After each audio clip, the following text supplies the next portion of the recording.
لگا لکھیے ترجمہ لکھیے. کلام کو بامعنی بنانا بہتر ہے.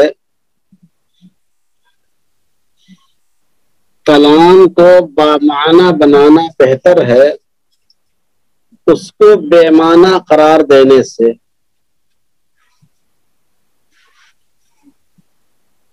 کلام کو بامعنی بنانا بہتر ہے اس کو بے معنی قرار دینے سے.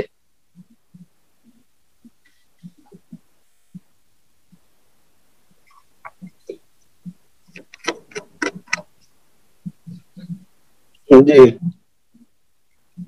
لکھا آپ نے. اعمال الکلام اولی من اہمالہ.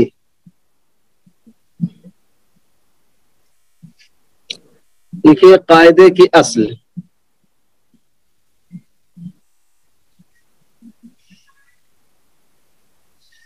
اس قاعدے کی اصل دلیل عقلی ہے. اس قاعدے کی اصل دلیل عقلی ہے.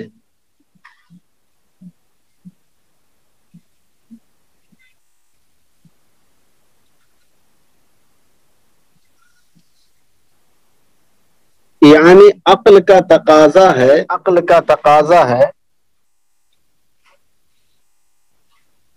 کہ عاقل کے کلام کو جہاں تک ممکن ہو سکے عاقل کے کلام کو جہاں تک ممکن ہو سکے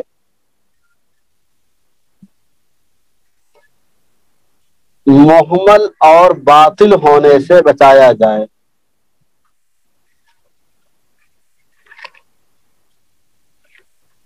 محمل اور باطل ہونے سے بچایا جائے.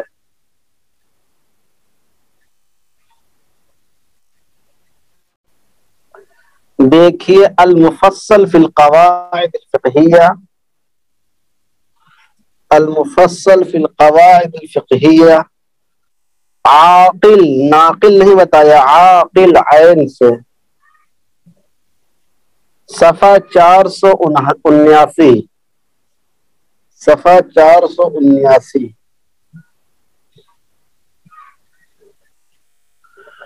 صفحہ 479. آگے لکھیے تشریح.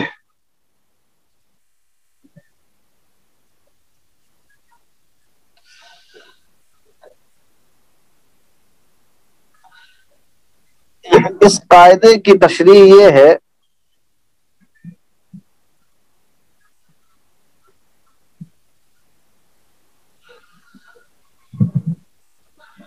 کہ کسی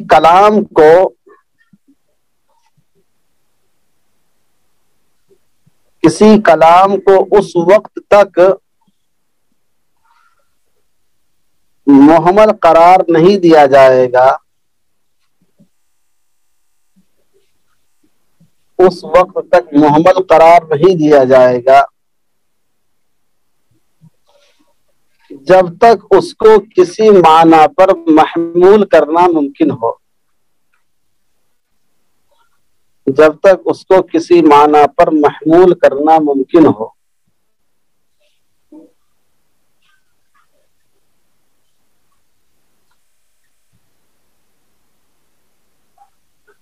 کیونکہ کلام کو عمل دلانا بہتر ہوتا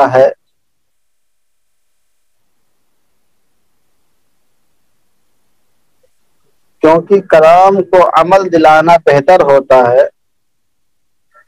بالمقابل اس کے کہ اس کو محمل قرار دیا جائے.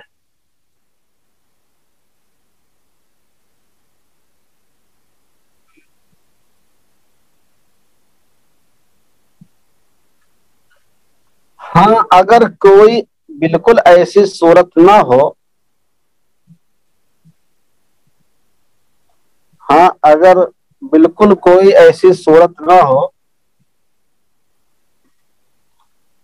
کہ اس کو عمل دلایا جا سکے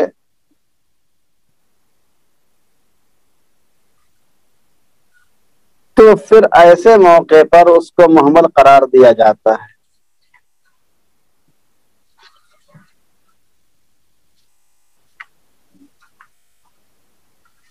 جیسا کہ قاعدہ نمبر 61 میں آ رہا ہے.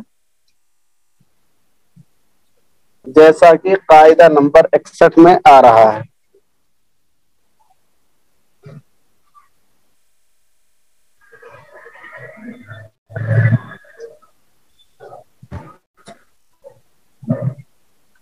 یہ بات بھی ذہن میں رہے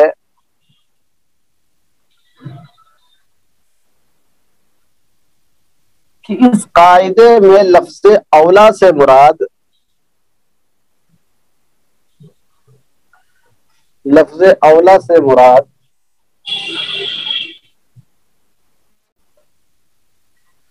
عدم جواز ہے.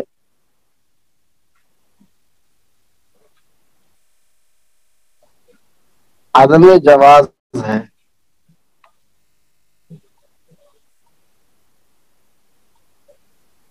نہ کی اولویت. نہ کی اولویت.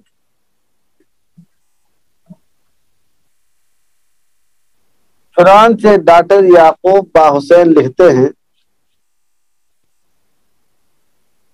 چنانچہ ڈاکٹر یعقوب با حسین لکھتے ہیں الاولویت ہنا الاولویت ہنا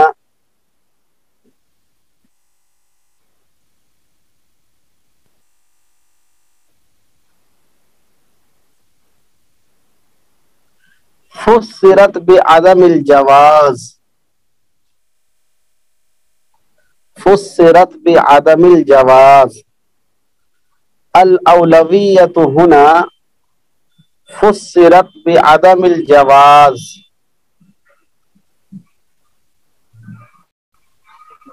ای انہ لا يجوز ترک الکلام.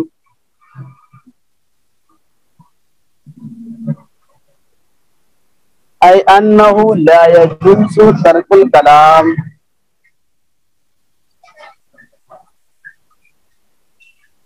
دیکھیے المفصل صفحہ 477.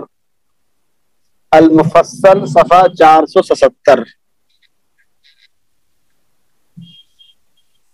المفصل صفحہ 477. آگے لکھیے اہمال سے مراد. اہمال سے مراد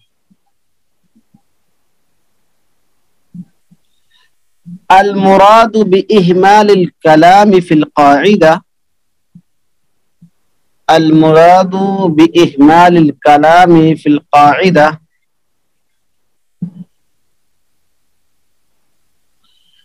عدم ترتب ثمرة عملية. عدم ترتب دونوں سے ترتب عملة ثمرة عملية. المراد بإهمال الكلام في القاعدة عدم ترتب ثمرة عملية بإلغاء مقتضاه ومضمونه. بإلغاء مقتضاه ومضمونه.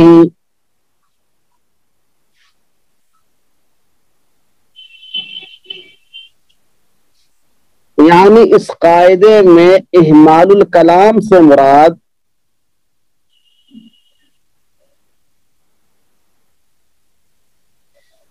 اس قاعدے میں اہمال الکلام سے مراد کلام کے ثمرات کا مرتب نہ ہونا ہے. کلام کے ثمرات کا مرتب نہ ہونا ہے. مرتب نہ ہونا ہے. حوالہ لکھیے القواعد الکلیہ والضوابط الفقہیہ. القواعد الکلیہ والضوابط الفقہیہ صفحہ 271.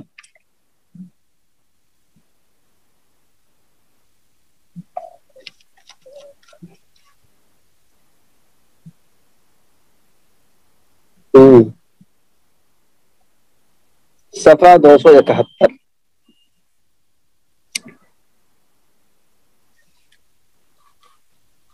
جی یہ ہو گیا. اب اس میں لکھیے کلام کی تقسیم ہے. کلام کی تقسیم، کلام کی تقسیم. نمبر 1 لکھیے باعتبار متکلم. نمبر 1 باعتبار متکلم.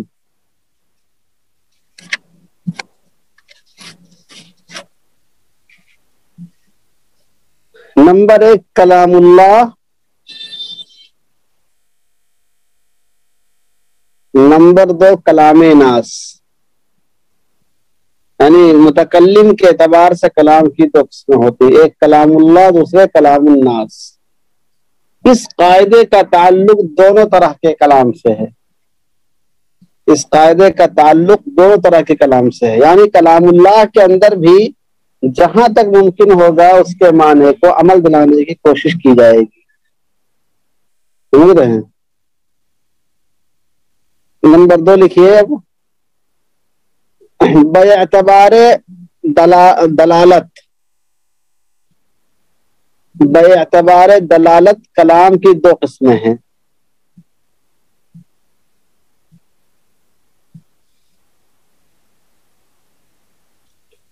نمبر 1 حقیقت، نمبر 2 مجاز.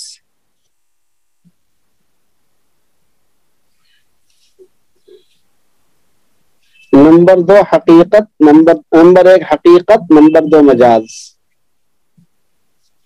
دیکھیے اس قاعدے کا تعلق دونوں سے ہے.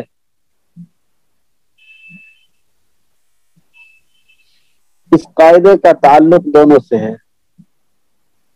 اگر حقیقی معنی مراد لینا ممکن ہو تو وہ لیں گے، ورنہ مجازی.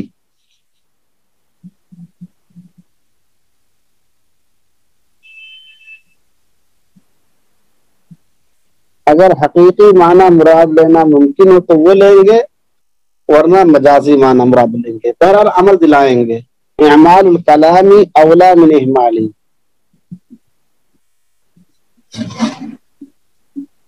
اب لکھیے متکلم کی 3 شرطیں. متکلم کی شرطیں لکھیے.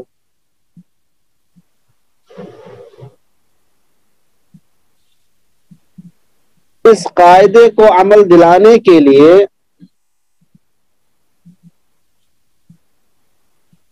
متکلم کے اندر 3 شرطوں کا پایا جانا ضروری ہے. متکلم کے اندر 3 شرطوں کا پایا جانا ضروری ہے. نمبر 1 عاقل ہونا.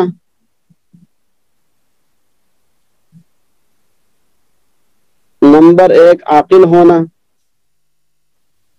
نمبر 2 بالغ ہونا.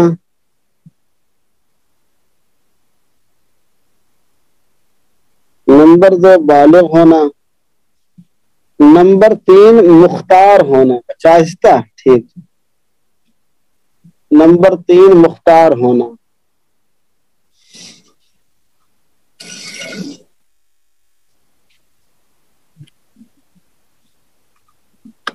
نمبر 3 مختار ہونا. یعنی اکراہ کا نہ ہونا. اکراہ کے ذریعے کوئی قول کروایا گیا ہو تو اس میں تفصیل ہے. حوالہ لکھیے القواعد الکلیہ. القواعد الکلیہ صفحہ 274 تا 280.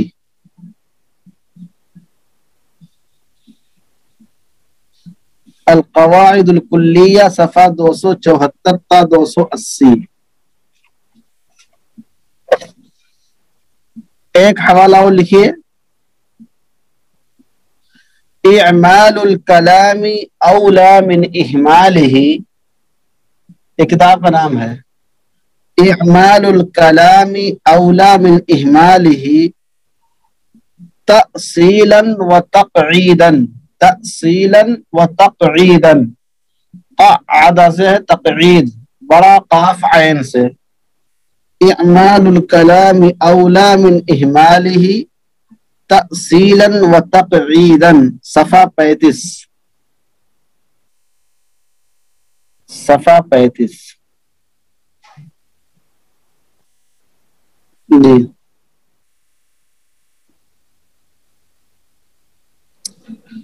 لکھا آپ نے؟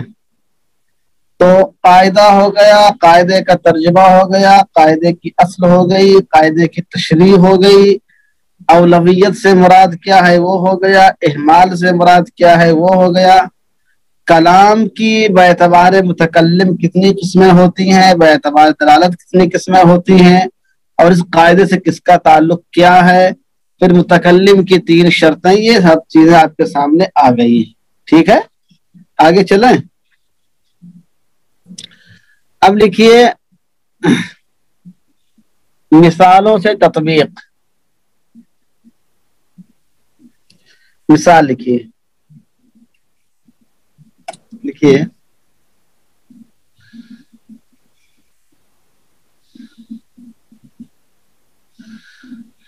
لکھیے کسی کے پاس ایک مٹکا شراب ہو،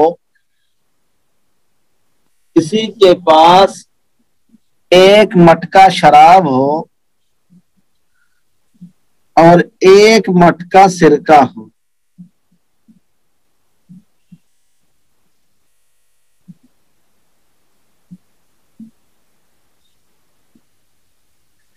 اور وہ مرنے سے پہلے کسی آدمی کے لیے وصیت کرتا ہے، اور وہ مرنے سے پہلے کسی آدمی کے لیے وصیت کرتا ہے،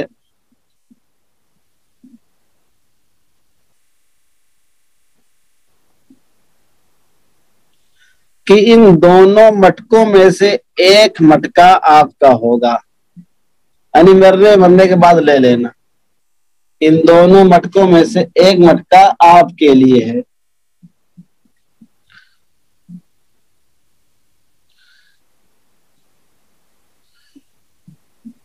تو اب وصیت کا نفاذ کس میں ہوگا؟ مٹکے والے میں ہوگا یا شراب والے میں ہوگا؟ تو اب وصیت کا نفاذ مٹکا والے، سرکہ والے مٹکے میں ہوگا، وصیت کا نفاذ سرکہ والے مٹکے میں ہوگا،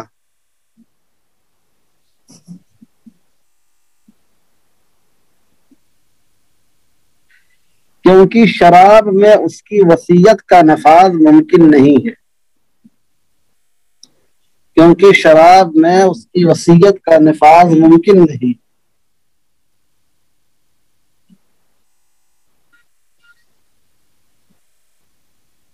اور کلام کو محمل چھوڑ دینا بھی صحیح نہیں ہے،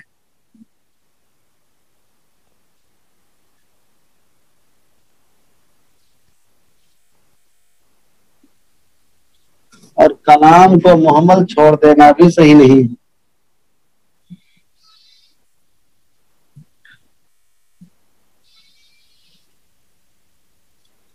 اس لیے کلام کو محمل چھوڑ دینے کے مقابلے میں، اس لیے کلام کو محمل چھوڑ دینے کے مقابلے میں سرکے میں اس کی وصیت کو نافذ کر کے عمل دلانا، سرکے میں اس کی وصیت نافذ کر کے عمل دلانا اولا ہوگا، اعمال الکلام اولا من اہمالہ،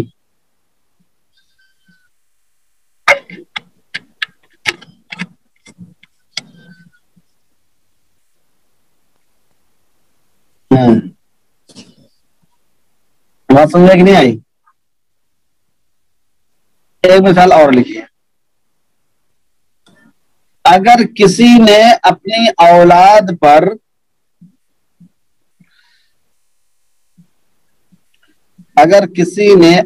اولاد پر کوئی جائیداد وقف کی،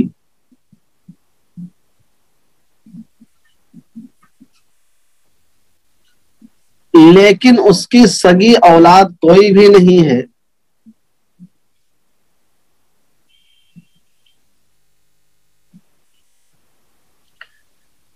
لیکن سگی اولاد اس کی کوئی بھی نہیں ہے،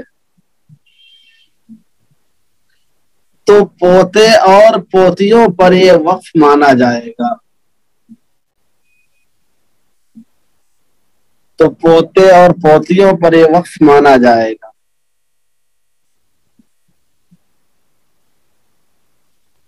کیونکہ یہ مجازن اولاد ہی کے درجے میں ہوتے ہیں،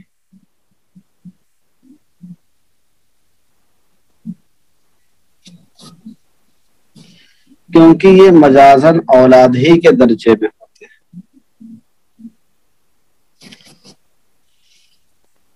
اور کلام کو محمل کرنے سے بہتر ہے کہ مجاز پر عمل کر لیا جائے، کلام کو محمل چھوڑنے سے بہتر ہے کہ مجاز پر عمل یعنی مجازی معنی اس کو دلایا جائے،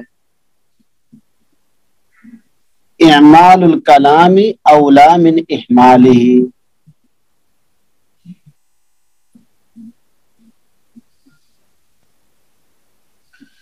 ایک مثال اور لکھیے، ایک آدمی نے جی وصیت نہیں لکھا ہے، میں نے کہا وقف کیا ہے، وقف تو کر سکتا ہے نا، وصیت کی بات ہم نے نہیں کہی۔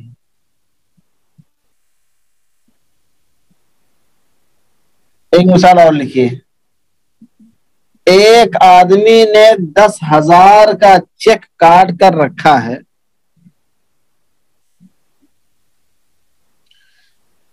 ایک آدمی نے 10,000 کا چیک کاٹ کر رکھا ہے اور لکھا ہے کہ فلاں آدمی کے لیے وصیت ہے،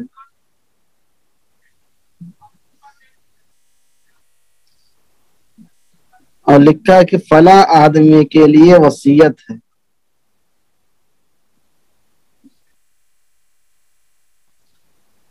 اور ایک دوسرا چیک بھی 10,000 کا ہے،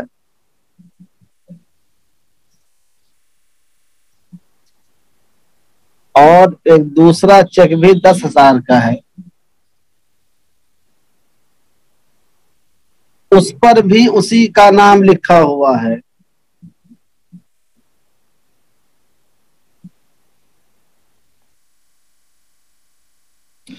اس پر بھی اسی کا نام لکھا ہوا ہے،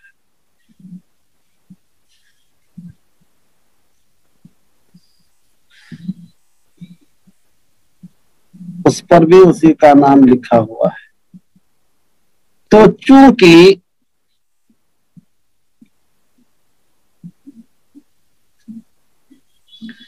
دونوں کا نفاذ ممکن ہے، تو چونکہ دونوں کا نفاذ ممکن ہے اس لیے دونوں کو قابل عمل مانا جائے گا،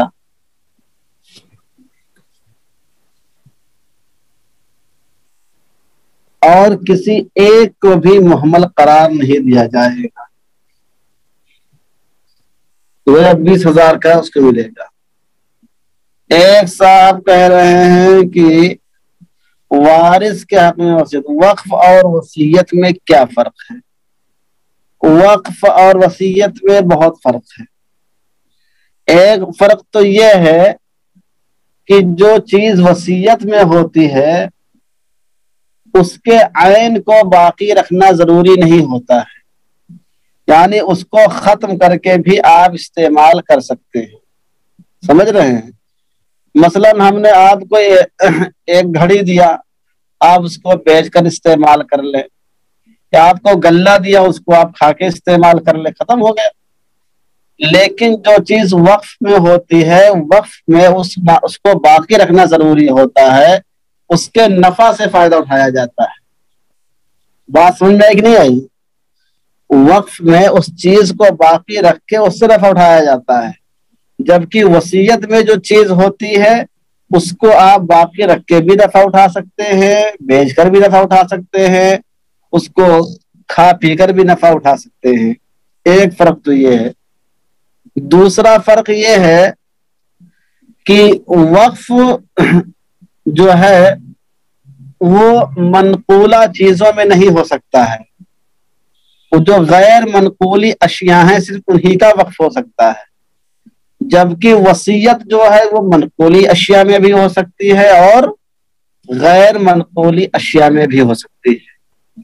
سمجھ رہے ہیں؟ وقف جو ہے منقولی اشیاء کے اندر بھی ہو سکتی ہے اور غیر منقولی اشیاء میں بھی وصیت ہو سکتی ہے. تو وصیت اور وقف میں ایک فرق یہ بھی ہے. بات سمجھ میں آئی کہ نہیں آئی؟ اور کئی فروق ہے لیکن دو فرق سمجھ لیجیے کافی ہے. ایک اور لکھیے فضولی کی بیع موقوف ہوتی ہے. فضولی کی بیع موقوف ہوتی ہے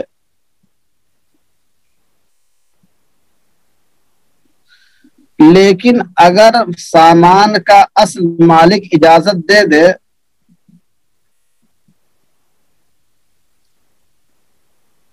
لیکن اگر سامان کا اصل مالک اجازت دے دے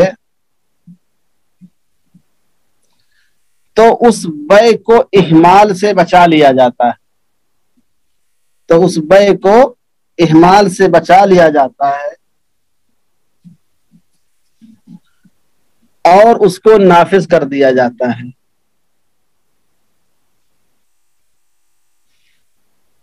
کیونکہ قاعدہ ہے اعمال الکلام اولا من اہمال ہی.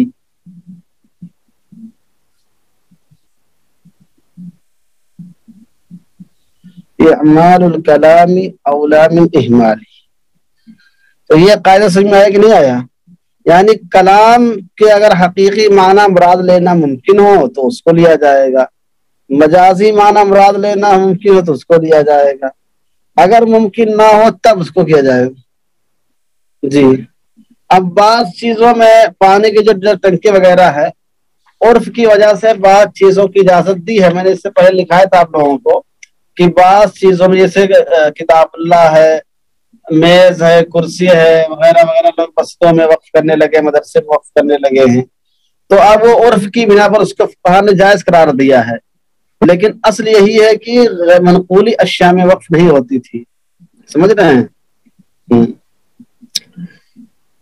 عرف کی وجہ سے فقہا نے اجازت دی ہے. میں نے اس سے پہلے کسی قاعدے کے ذیل میں بات لکھائی تھی آپ کو. اب دیکھتے ہیں مادہ نمبر 61. اذا تعذرت الحقیقة یصار الى المجاز. اذا تعذرت الحقیقة یصار الى المجاز. دیکھیے قاعدہ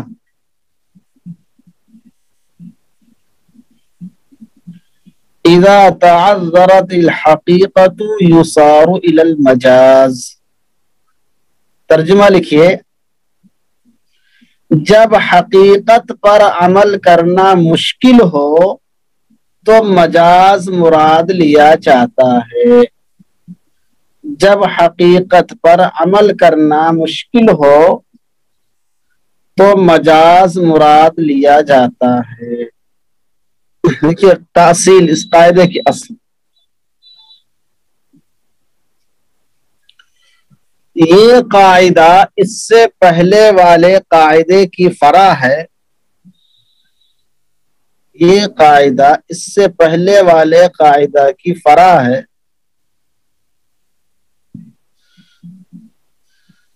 اس لیے اس کی دلیل بھی وہی ہے جو اس سے پہلے والے کی ہے.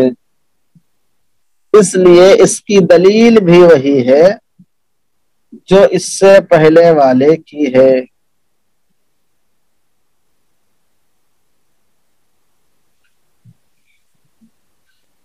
حوالہ لکھیے القواعد الفقہیہ وتطبیقاتها فی المذاہب الاربعہ. القواعد الفقہیہ وتطبیقاتها فی المذاہب الاربعہ. جلد 1 صفحہ 370، جلد 1 صفحہ 370، جلد 1 صفحہ 370۔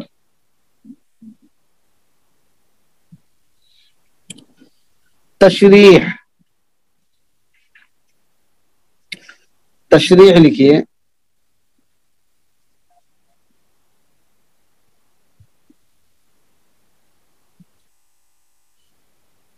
کلام میں اصل یہ ہے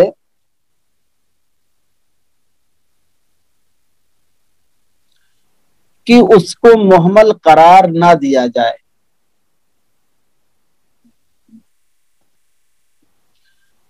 جیسا کہ اس سے پہلے والے قاعدے میں آیا۔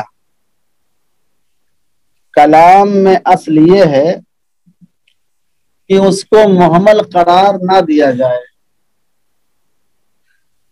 جیسا کہ اس سے پہلے والے قاعدے میں آیا۔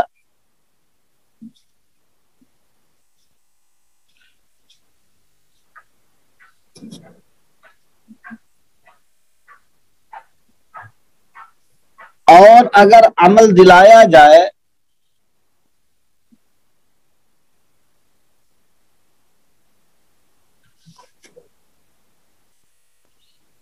تو اس کے حقیقی معنی مراد لیے جائیں،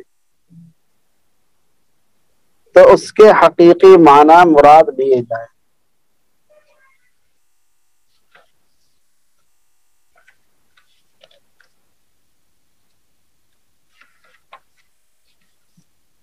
جیسا کہ قاعدہ نمبر 11 میں آیا، جیسا کہ قاعدہ نمبر 11 الاصل فی الکلام الحقیقہ میں آیا ہے، جیسا کہ الاصل فی الکلام الحقیقہ میں آیا ہے۔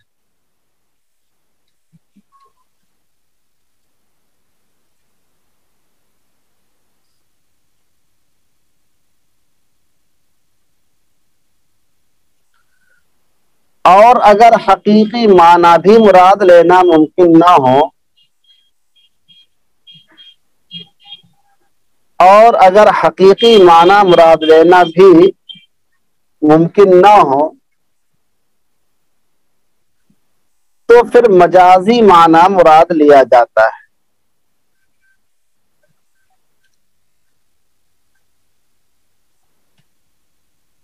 جیسا کہ اس قاعدے میں یہ بات کہی جا رہی ہے،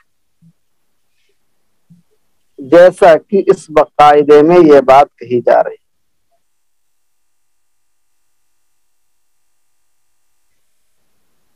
اور اگر یہ بھی ممکن نہ ہو، اور اگر یہ بھی ممکن نہ ہو تو پھر اس کو چھوڑ دیا جائے گا، جیسا کہ اس کے بعد والے قاعدے میں آ رہا ہے۔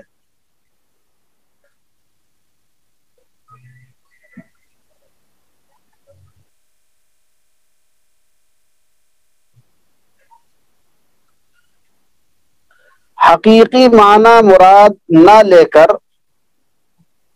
حقیقی معنی مراد لینا مشکل ہو، حقیقی معنی مراد لینا مشکل ہو تو مجازی معنی مراد لیا جاتا ہے۔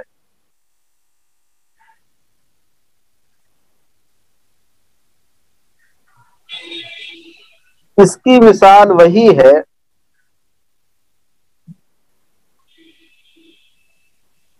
جو اس سے پہلے وقف علی الاولاد کی مثال آئی، جو اس سے پہلے وقف علی الاولاد کی مثال آئی۔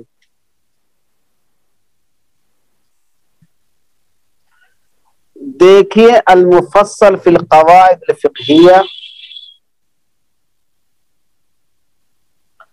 صفحہ 487، المفصل فی القواعد الفقہیہ صفحہ 487، درر الحکام جلد 1 صفحہ 60، درر الحکام جلد 1 صفحہ 60.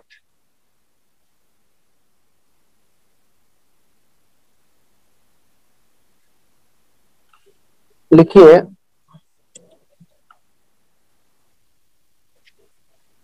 ایک چیز لکھا دیتے ہیں آپ لوگوں کو.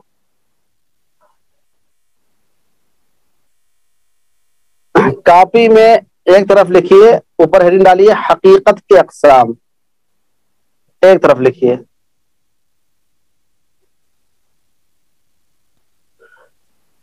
اب اسی لائن میں بیچ میں لکھیے مجاز کے اقسام.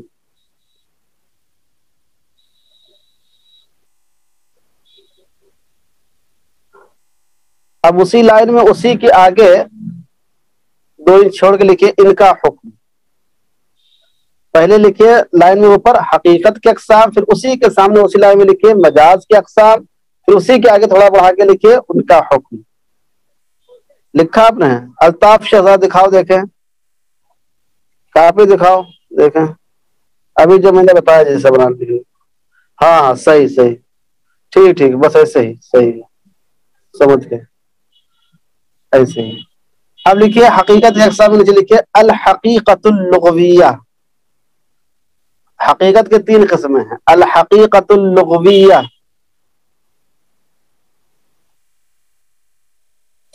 نمبر 2 لکھیے الحقیقت الشرعیہ, اسی کے نیچے لکھیے گا, اسی کے نیچے الحقیقت اللغویہ کے نیچے لکھیے نمبر 2 الحقیقت الشرعیہ. اب اسی کے نیچے لکھیے نمبر 3 الحقیقت العرفیہ.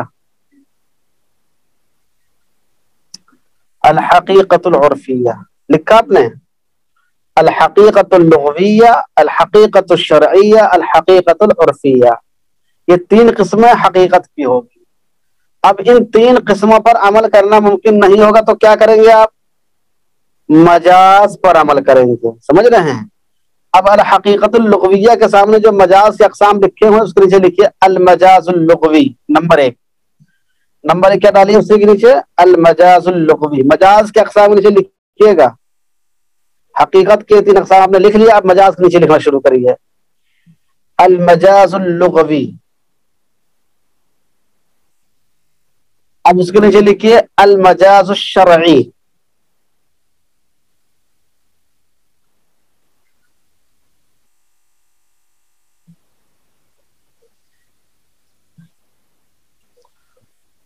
اب اس کے نیچے لکھیے المجاز العرفی. المجاز العرفی لکھا آپ نے؟ حقیقت کے 3 اقسام ہو گئے. پہلے حقیقت لغویہ پر عمل کریں گے, اس پر عمل کرنا ممکن نہیں ہوگا تو مجاز لغوی پر عمل کریں گے. حقیقت شرعیہ پر عمل کرنا ممکن نہیں ہوگا تو مجاز شرعی پر عمل کریں گے. حقیقت عرفیہ پر عمل کرنا ممکن نہیں ہوگا تو مجاز عرفی پر عمل کریں گے. بات سمجھ آ رہی کہ نہیں آ رہی؟ اب لکھیے ان کا حکم یہاں لکھا ہوا دیکھا آپ نے, اس کے نیچے لکھیے نمبر 1 تعذر حقیقی یا تعذر عقلی. اس کا دونوں نام ہے, تعذر حقیقی یا تعذر عقلی.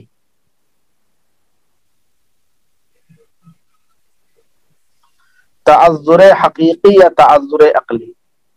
نمبر 2 کا نام کیا ہے؟ تعذر شرعی. تعذر شرعی.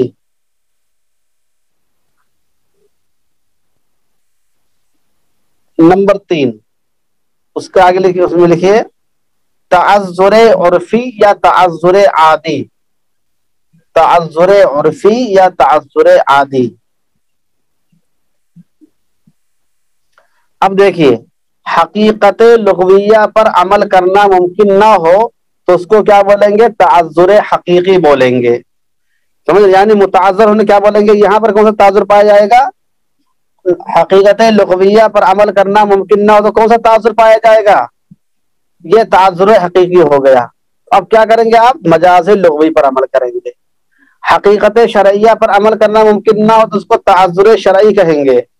اب اس کی جگہ پر کیا لے کر آئیں گے؟ مجاز شرعی پر عمل کریں گے.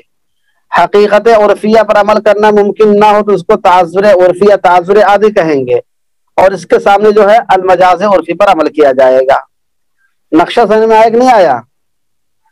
بات سمجھ آئی کہ نہیں آئی؟ اولاً کلام کے حقیقی لغوی معنی پر عمل کرنے کی کوشش کی جاتی ہے، اگر وہ متعذر ہو تو اس متعذر کا نام کیا ہوگا؟ اسی متعذر کو تعذر حقیقی یا تعذر عقلی کہتے ہیں۔ اور اگر حقیقت شرعیہ پر عمل کرنا ممکن نہ ہو رہا ہو تو اس عدم امکان کو تعذر شرعی کہا جاتا ہے۔ جب یہ تعذر شرعی پایا جائے گا تو مجاز شرعی پر عمل کیا جائے گا، حقیقت عرفیہ پر اصلا عمل کیا جائے گا۔ اگر اس پر عمل کرنا ممکن نہ ہو تو اس عدم امکان کو تعذر عرفیہ تعذر عادی کہا جاتا ہے۔ اگر یہ پایا جائے گا تو پھر مجاز عرفی پر عمل کریں گے۔ بات سمجھ میں آئی کہ نہیں آئی؟ حوالہ لکھیے المفصل فی القواعد الفقہیہ، یہ سب ایک جگہ نہیں ملے گا، پہلے بتا دے رہے ہیں، الگ الگ کتابوں سے پوری تیار کی ہے۔ المفصل فی القواعد الفقہیہ صفحہ 483،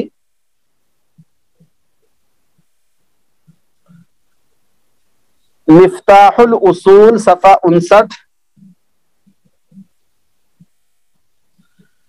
درر الحکام صفحہ 60۔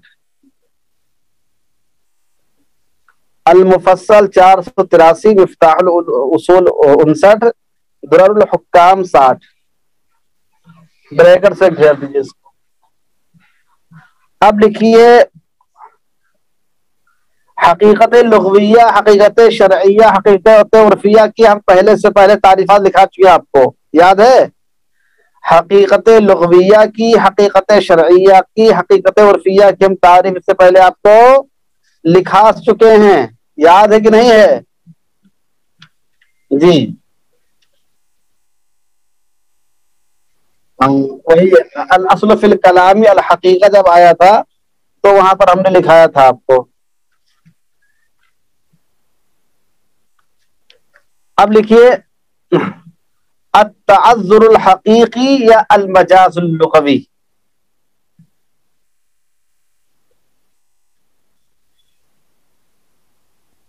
التعذر الحقیقی یا المجاز اللغوی،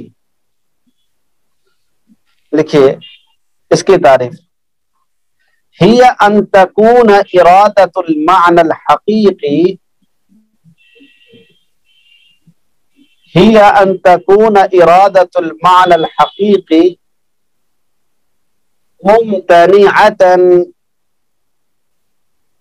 ہی ان تکون ارادۃ المعنى الحقیقی ممتنعۃ،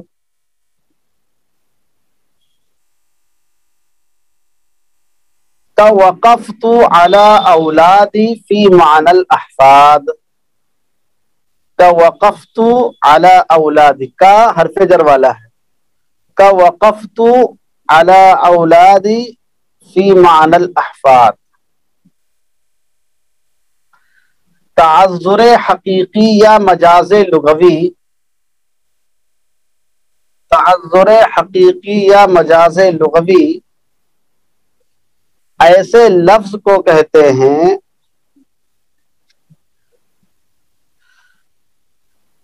التعذر الحقیقی یا المجاز اللغوی ہی ان تکون ارادۃ المعنى الحقیقی ممتنعۃ، توقفت على اولادی فی معنى الاحفاد۔ تعذر حقیقی یا مجاز لغوی ایسے لفظ کو کہتے ہیں جس کا حقیقی معنی مراد لینا ناممکن ہو، جس کا حقیقی معنی مراد لینا ناممکن ہو، جیسے اولاد کے نہ ہونے کے وقت، جیسے اولاد کے نہ ہونے کے وقت پوتے مراد لینا، پوتے مراد لینا۔ نمبر 2، التعذر الشرعی او المجاز الشرعی، التعذر الشرعی یا المجاز الشرعی، لکھیے هو ان يكون المعنى الحقيقي،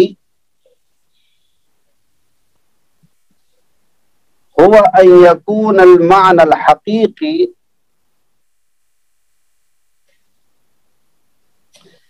للفظ هو أن يكون المعنى الحقيقي للفظ مهجورا شرعا كلفظ الخصومة بمعنى المرافعة كلفظ الخصومة بمعنى المرافعة رافع يرافع مرافعة بمعنى المرافعة تعذر شرعی اور مجاز شرعی تعذر شرعی یا مجاز شرعی ایسے لفظ کو کہتے ہیں تعذر شرعی یا مجاز شرعی ایسے لفظ کو کہتے ہیں جس کا حقیقی معنی شرعاً چھوڑ دیا گیا ہو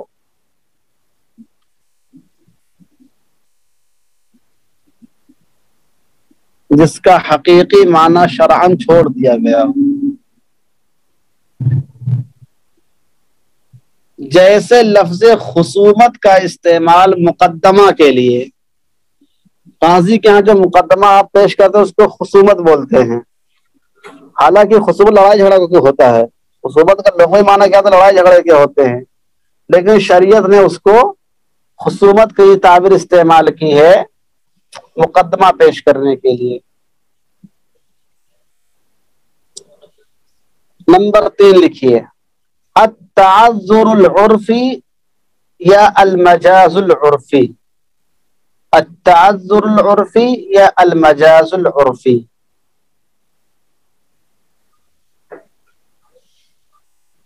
التعذر العرفی یا المجاز العرفی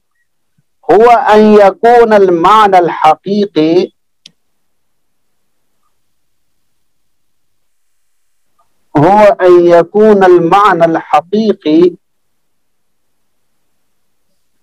للفظ مهجورا أو متروكا للناس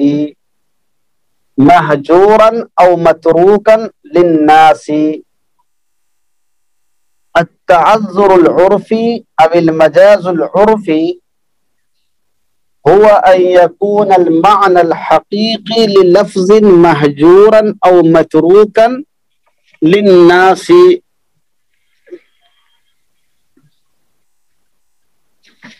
كوضع القدم في معنى الدخول كوضع القدم بمعنى الدخول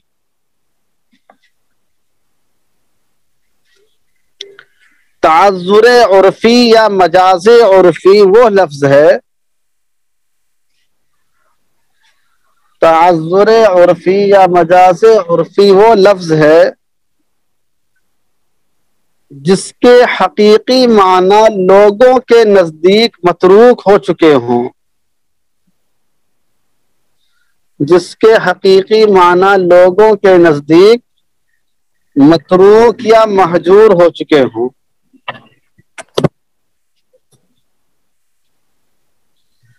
جیسے قدم رکھنے سے مراد داخل ہونا جیسے قدم رکھنے سے مراد داخل ہونا حوالہ لکھیے درر الحکام صفحہ 60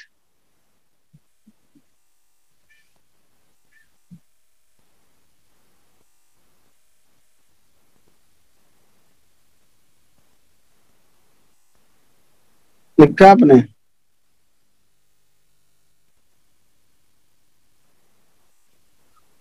لکھیے اب لکھیے خلاصہ کلام لکھیے خلاصہ کلام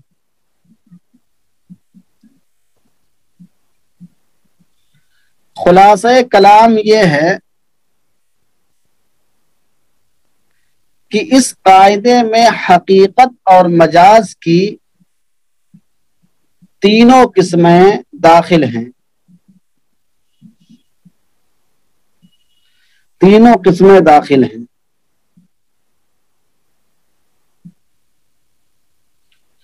چنانچہ جب حقیقت لغویہ مراد لینا متعذر ہوگا تو مجاز لغوی مراد لیا جائے گا. چنانچہ جب حقیقت لغویہ مراد لینا متعذر ہوگا تو مجاز لغوی مراد لیا جائے گا. اور جب حقیقت شرعیہ مراد لینا متعذر ہو تو مجاز شرعی مراد لیں گے.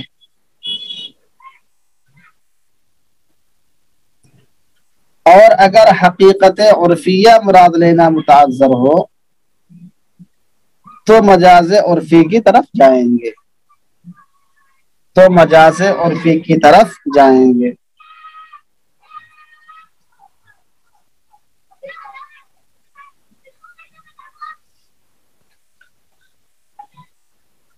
دیکھیے المفصل صفحہ 488.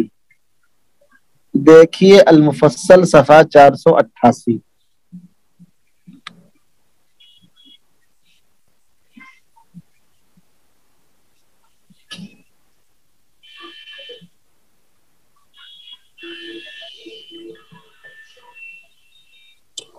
اس کی مثال لکھیے. مثال: استاد نے شاگرد سے کہا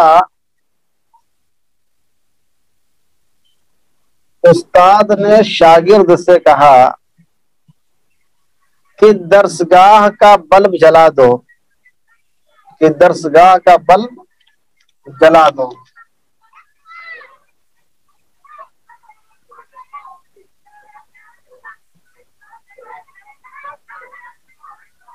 اور درسگاہ میں بلب نہیں بلکہ ٹیوب لائٹ لگی ہوئی ہے.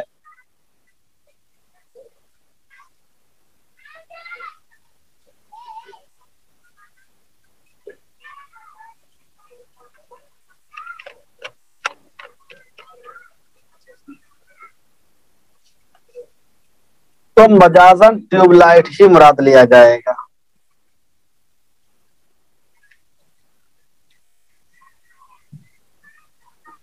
سمجھ میں ہے؟ اب وہ کہہ کہ حضرت وہاں لائٹین وہاں پر تو بلب ہی لگا ہوا کیا جلائیں، تو اس کی بات معتبر نہیں ہوگی.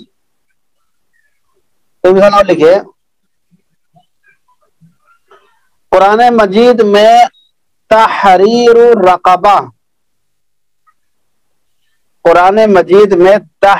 الرقبہ کا لفظ استعمال ہوا ہے.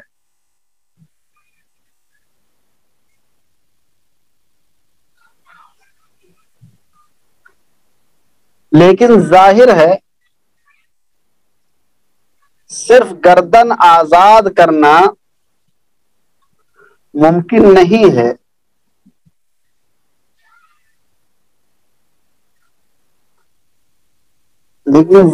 صرف گردن آزاد کرنا ممکن نہیں ہے، اس لیے مجازی معنی پورا غلام مراد لیا جائے گا.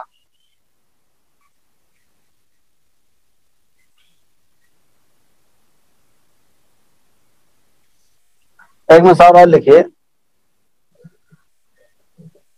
قرآن مجید میں آیا ہے اعصروا خمرا.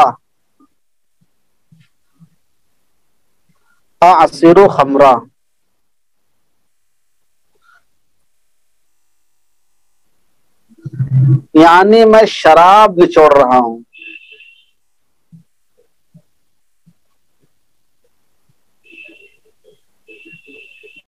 لیکن ظاہر ہے شراب نچوڑی نہیں جاتی ہے.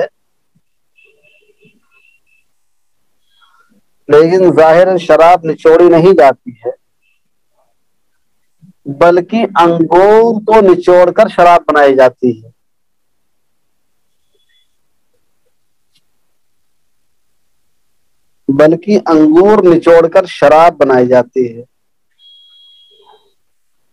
لہذا یہاں مجازی معنی انگور نچوڑنا ہی ہوگا.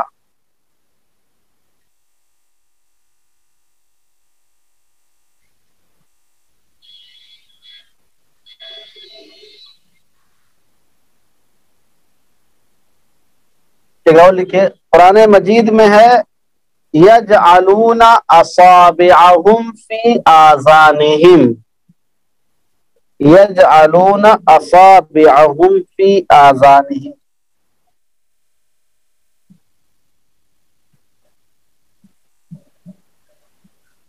ظاہر ہے پوری انگلی کان میں داخل نہیں ہو سکتی ہے،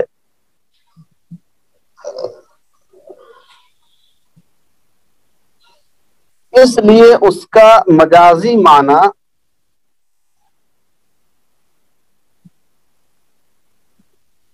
انگلی کے پور مراد ہوں گے،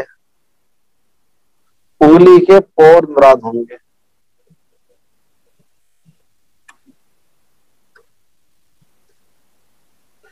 ایک مثال اور لکھیے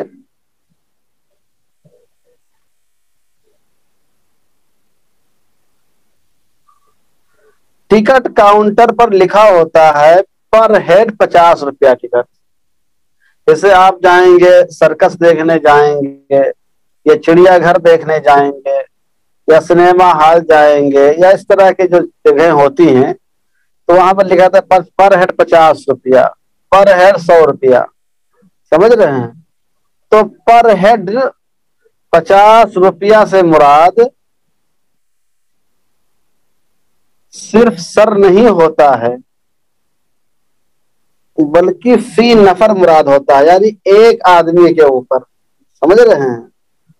تو چونکہ یہاں پر حقیقی معنی مراد نہیں لے سکتے ہیں ہیڈ سے، تو مجازی معنی مراد لیں گے۔ پر ہیڈ سے مراد پر پرسن، ہر آدمی پر ایک، ٹھیک ہے؟ اب لکھتے ہیں اس کے بعد قاعدہ نمبر 61۔ سمجھ میں آئے گا نا یہ قاعدہ؟ قاعدہ سمجھ میں آیا؟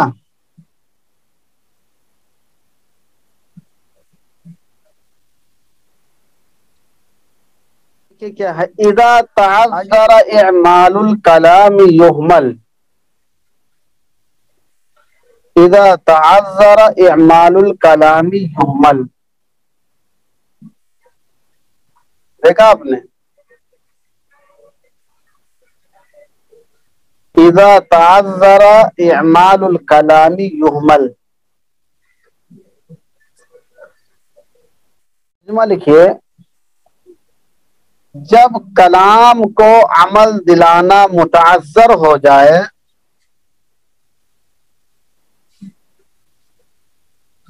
جب کلام کو عمل دینا متعذر ہو جائے تو اس کو لغو قرار دے دیتے ہیں، تو اس کو لغو قرار دے دیتے ہیں، محمل قرار دے دیتے ہیں۔ سمجھ رہے صاحب؟ اذا تعذر اعمال الکلام یحمل، کیا کریں گے؟ اس کے علاوہ بھی چارہ ہی نہیں بچتا ہے۔ لکھیے تاصیل، یہ قاعدہ بھی اعمال الکلامی اولا من اہمالہ کی فرع ہے، اعمال الکلام اولا من اہمالہ کی فرع ہے، اس لیے اس کی اصل بھی وہی ہے جو اس کی ہے، اس لیے اس کی اصل بھی وہی ہے جو اس کی ہے۔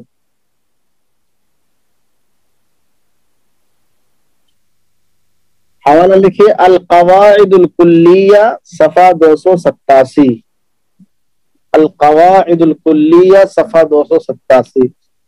اس میں یہ وضاحت نہیں کہ اس کی دلیل وہی ہے، لیکن اس میں لکھا کہ فرع اسی کی ہے، اس کی مستقل دلیل کہیں نہیں ملی ہے، تو جب فرع اسی کی تو ظاہر سی بات دلیل وہی اس کی ہوگی۔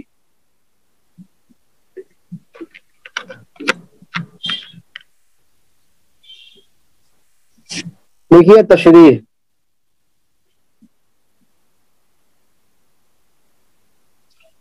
یہ قاعدہ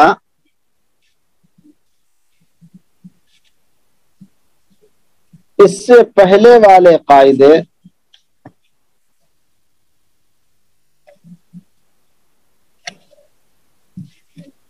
اس سے پہلے والے قاعدے کی گویا مزید تشریح ہے،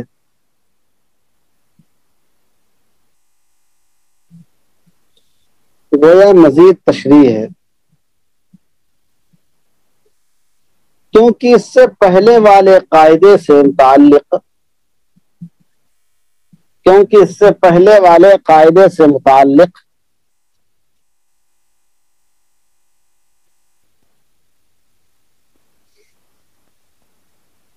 ذہن میں یہ سوال پیدا ہو سکتا تھا،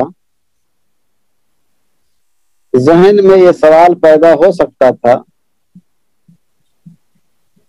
کہ اگر مجاز پر بھی عمل دشوار ہو جائے تو پھر کیا کریں گے؟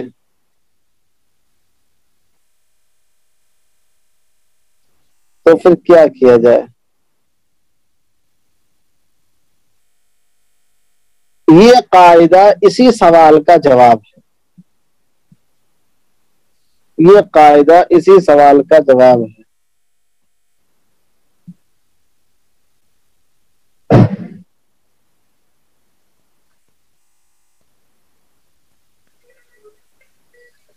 جواب ہے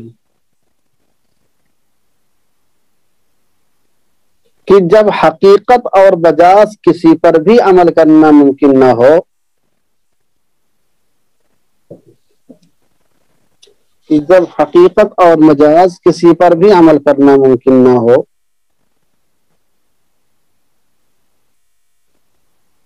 یا لفظ دو معنوں میں مشترک ہو، یا لفظ دو معنوں میں مشترک ہو اور ترجیح کی کوئی صورت نہ ہو، اور ترجیح کی کوئی صورت نہ ہو، تو پھر اسے محمل قرار دے دیا جاتا ہے۔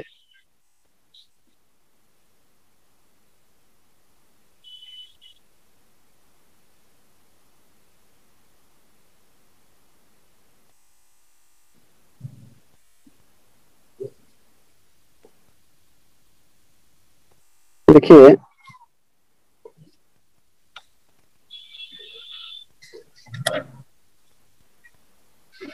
محمل قرار دے دیا جاتا ہے، حوالہ لکھیے الاشباہ والنظائر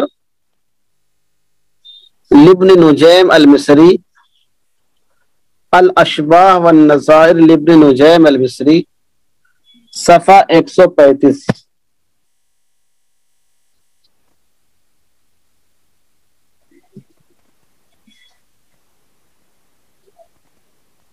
الوجیز صفحہ 20، الوجیز صفحہ 20۔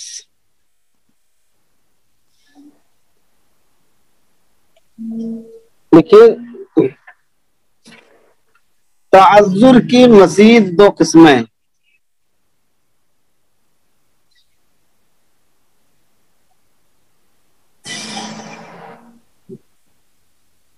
تعذر کی مزید دو قسمیں۔ نمبر ایک تعذر حسی،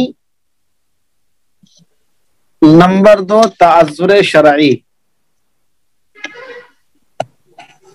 نمبر ایک تعذر حسی، نمبر دو تعذر شرعی۔ تعذر حسی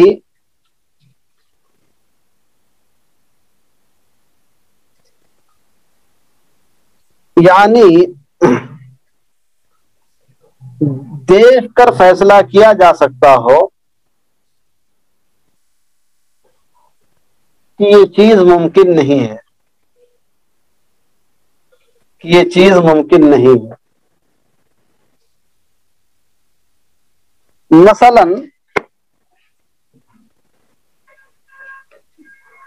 کوئی آدمی دعویٰ کرتا ہے، مثلا کوئی آدمی دعویٰ کرتا ہے کہ فلاں نے میرے مورث کو قتل کر دیا ہے، کہ فلاں نے میرے مورث کو قتل کر دیا ہے۔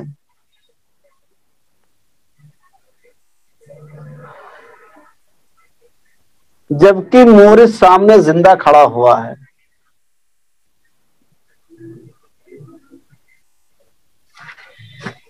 تو ظاہر ہے اس کلام پر عمل کرنا ممکن نہیں ہے.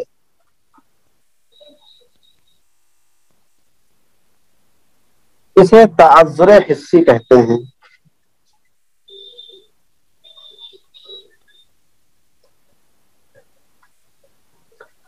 تعذر حکمی نمبر 2، تعذر حکمی یا تعذر شرعی، دونوں میں سے کوئی بھی کر سکتے ہیں، دونوں ایک ہی، تعذر حکمی یا تعذر شرعی. یعنی جس میں دیکھ کر اندازہ نہ کیا جا سکتا ہو.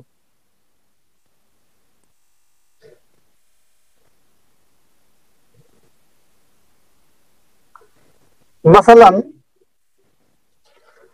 کوئی شخص کہتا ہے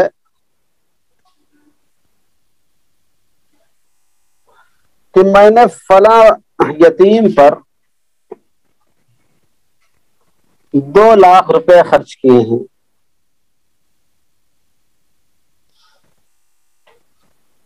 فلاں یتیم پر 2 لاکھ روپے خرچ کیے ہیں.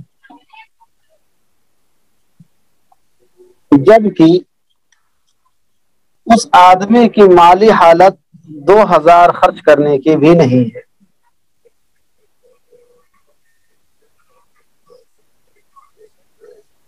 تو اس کو بھی حکماً متعذر مانا جائے گا.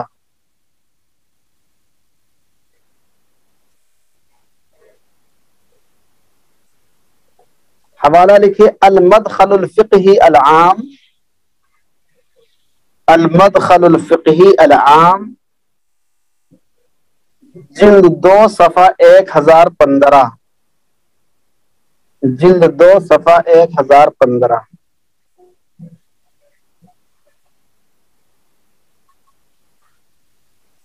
تو اذا تعذر اعمال الکلام یحمل، یہ ہو گیا، اس میں ترجمہ آ گیا، تاصیل آ گئی، تشریح آ گئی، اور تعذر کی 2 قسمیں آ گئی.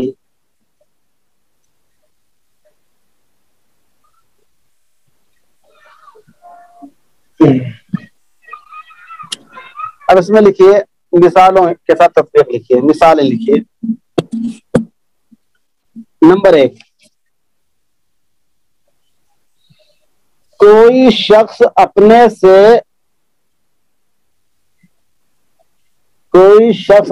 سے عمر میں بڑے آدمی کے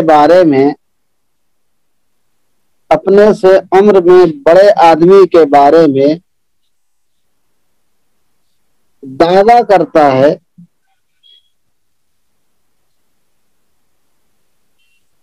کہ یہ میرا بیٹا ہے،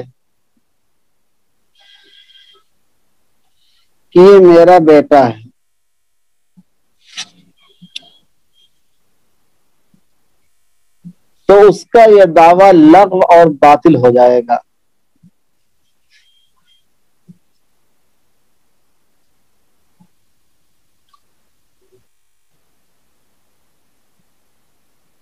کیونکہ اس کا نہ حقیقی معنی لینا درست ہو سکتا ہے اور نہ مجازی.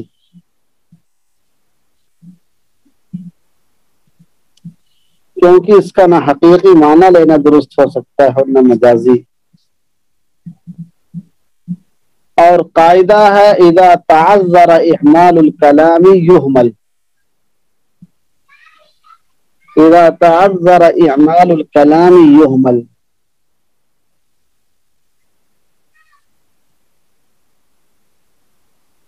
ایک مثال اور لکھیے.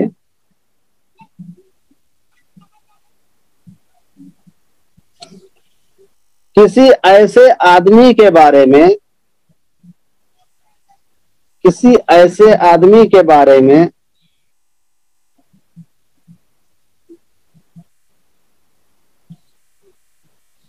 جس کا نسب معلوم اور متعین ہے،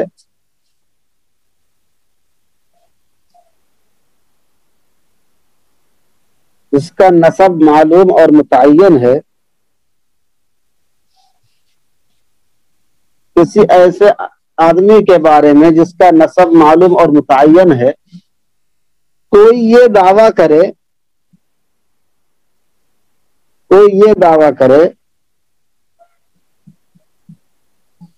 کہ وہ میرا لڑکا ہے،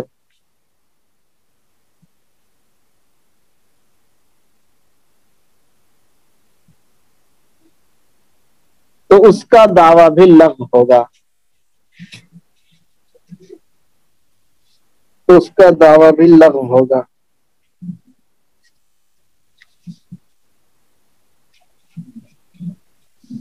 کیونکہ مدعا علیہ کا نسب معلوم اور متعین ہے کہ وہ کسی اور کا بیٹا ہے۔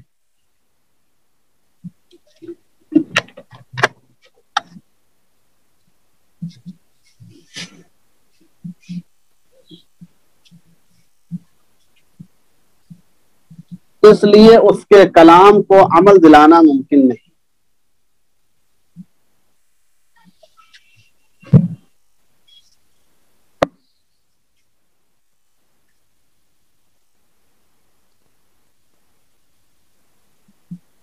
کوئی کہے، ایک سوال لکھیے، کوئی آدمی کہے کہ فلاں نے میری آنکھیں پھوڑ دی تھی،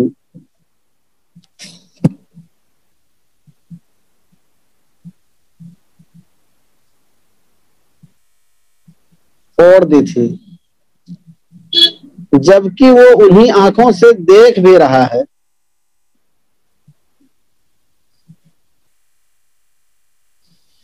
تو اس کا یہ کہنا لغو مانا جائے گا۔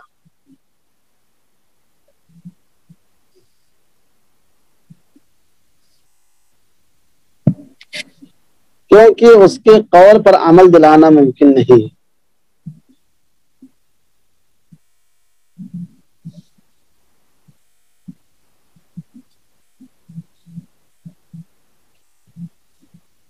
زید کہتا ہے کہ عمر نے میرا ہاتھ کاٹ دیا تھا،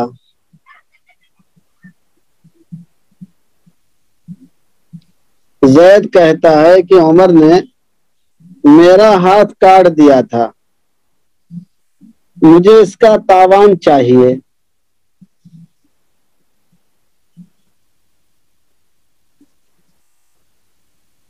جبکہ اس کے دونوں ہاتھ صحیح سلامت ہیں،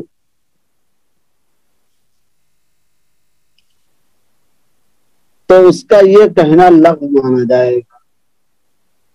اعمال الکلام اولا من اہمالہ کے بعد یہ جو قاعدہ آپ کا آیا ہے کہ اذا تعذر اعمال الکلام یحمل، اب ظاہر سی بات ہے ان مثالوں میں اس کے کلام پر عمل دلانا ممکن ہی نہیں ہے، تو اس کو محمل قرار دیا ہی جائے گا۔